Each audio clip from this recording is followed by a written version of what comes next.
Perfect. So, Okay, so do you want me to walk through starting a new patient, basically, how I build a chart on a patient? yeah, so if there's a couple things that I think would be super helpful. Number one is, all right, you're logging in and you go to launch point. How do I, you know, how do I open my patient? How do I chart? How can I chart quickly and efficiently? And then how do I discharge a patient? Okay. Or maybe put an order in. Like, all right, I got a patient. I got to put in orders. I got to document, and then I got to get rid of them. Yeah, okay. All right, what we can do is just kind of maybe a workflow on a patient that comes in, sitting in the hallway on a paramedic gurney, has been registered, and then, then it's up to me. Now, the one problem I have is I don't have launch point yet. You guys are the first people to get it. Oh, So, okay, that's no problem. I can do a video showing how to get into launch point. No problem. yeah. The caveat is once you open a chart, it is identical. Nothing changes after you get past the tracker. So the tracker that we have for the test environment is like the old tracker, which you guys will never see. But the workflow otherwise is pretty much the same. So let's see, if I just do this, are you seeing the tracker now, the Cerner tracker? Probably not. I may have to share my screen. Yeah, you'll probably have to share screen. Okay, so let me go back to Zoom and then share screen. Host disabled participant screen sharing. So I think you have to allow me to share. All participants. Okay, give that a try. Okay, let's see. How do I do share screen on this? There it is. And we're going to do first net organizer and test. I think it's this one. Okay, so this is the old tracking screen. You can see the multiple lines with strange looking names on them. Absolutely. Okay. All right. So this is the old Cerner tracker. This is not the one that you guys will be using. But it's sort of I was going to say the launch point, but it really isn't. It's the old Cerner. Okay. Let me bring up, if I open up a chart, do you see the mostly blank screen for patient lab minor? Absolutely. Yeah. Okay. All right. So for us, and actually for you, it's going to be similar. My way of opening any chart is I like to right click right on the name, bring up a small menu, and I know you guys will have this menu. It's slightly different. They added a couple of things, but basically I'll just right click and go to documentation if I want, depending on where I want to go. There's lots of other ways, both the launch point and in the old tracker, to get into the chart, but everyone has their favorite way. Sometimes it's double click on the first column. I prefer to right click on the name. That way I'm sure I'm opening the right chart, because sometimes if you're off by a line, you can open the wrong chart. Launch point is better because the lines are wider, and so I think you're less likely to make a mistake.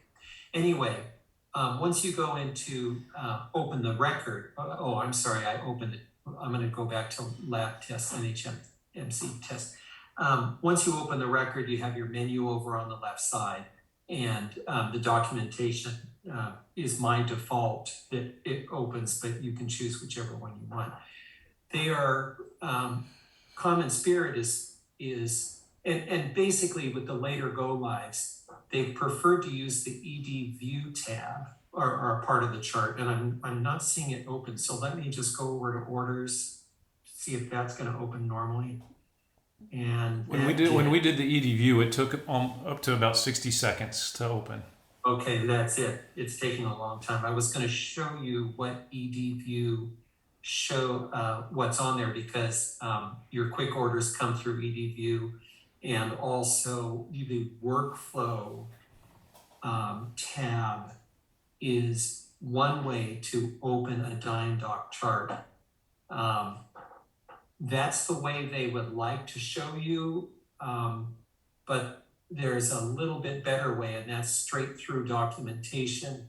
that I think I'm going to be forced to do this because right now my EDView is not interesting. It's not populated. And I don't know if it's because it's this particular test environment or like in your situation, it took a long time to load. So interesting. And besides, all my save favorites for ordering probably won't be in. Oh, there it comes. Oh, and I stand corrected. They're all there. Beautiful. My save favorites and everything. Okay. So the workflow, I have my quick orders as my first tab, and I have workflow as the second tab. The workflow tab is the way that Common Spirit is going to suggest that you create your DynDoc chart. And they have you do that by clicking into and then dictating your various sections of the chart. Let me go ahead and turn on, oh, you know what? I don't have, let me turn on my, oh, let's see, Dragon doesn't show that it's available right now.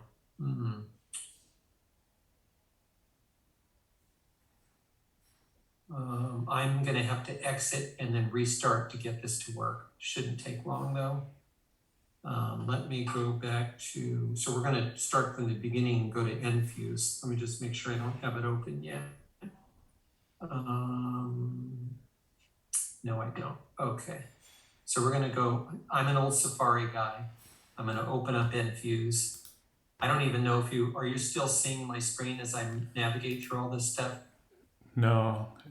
Okay, that's because I closed the screen that I was sharing. So let me just quick, I'm getting back on Cerner and I need to navigate to the test environment again. Oh, I forgot. Okay, and we are in ECISA, support folders, mock A, DMO, download file.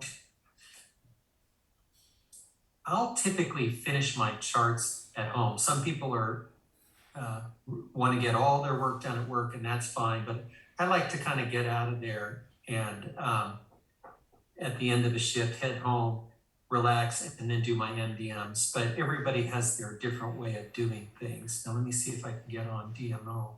It didn't, let's see, there it is. Power Mic Mobile, emergency, go. Power Mic Mobile. Okay, Power Mic Mobile is on. Now let me make sure I can share this screen. Share. Okay.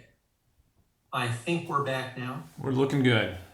Okay, and then in the upper right is my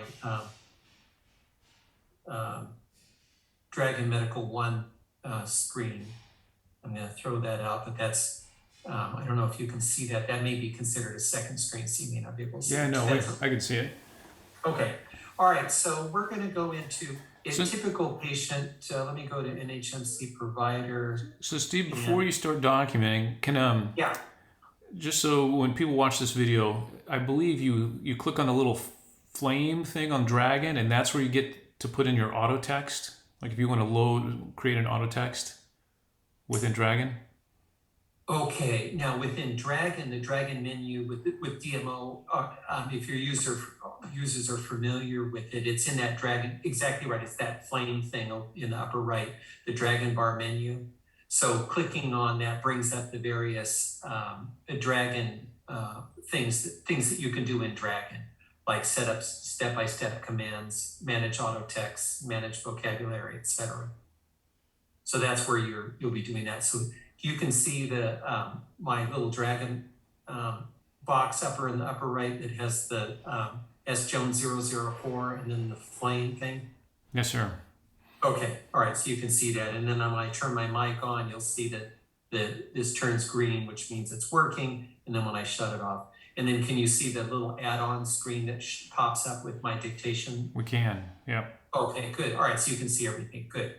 Okay, yes, and that's my Dragon command. So let me show you that. And this is something that during Go Live, I show people how to do. But we do that by a step-by-step command. And my step-by-step commands will typically be I use the word insert because you don't use that term that much And it's really a simple command. For example, the central line, the first step in a step-by-step command is to type .central.